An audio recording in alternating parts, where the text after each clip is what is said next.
L'Union européenne élabore son propre plan pour rivaliser avec la route de la soie chinoise. Pékin a déjà investi dans le port grec du Pirée, mais aussi en Italie, autant d'investissements qui indiquent le rôle central de la Méditerranée pour sa situation géographique et ses infrastructures.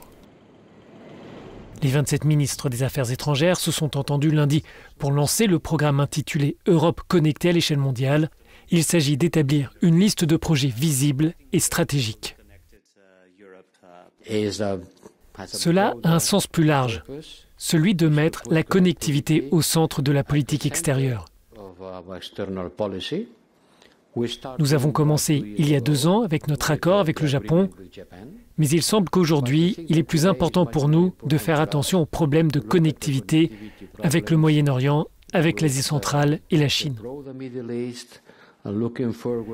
Mais nous n'avons pas la même approche et le même objectif que la Chine à travers sa route de la soie.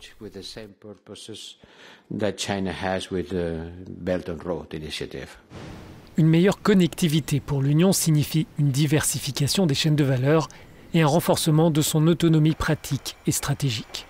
Le Monténégro, par exemple, peine à payer un prêt d'1 milliard de dollars auprès de la Chine pour la construction d'autoroutes. Plusieurs chercheurs estiment que l'Union doit faire attention à son degré de dépendance vis-à-vis de ses partenaires, mais surtout les 27 doivent éviter à l'avenir les goulets d'étranglement. Importer, par exemple, 90% de produits essentiels à travers un port qui appartient à la Chine et tout d'un coup s'opposer pour n'importe quelle raison à la Chine, vous êtes face à 2 problèmes potentiels, 2 goulets d'étranglement, vos importations et vos ports.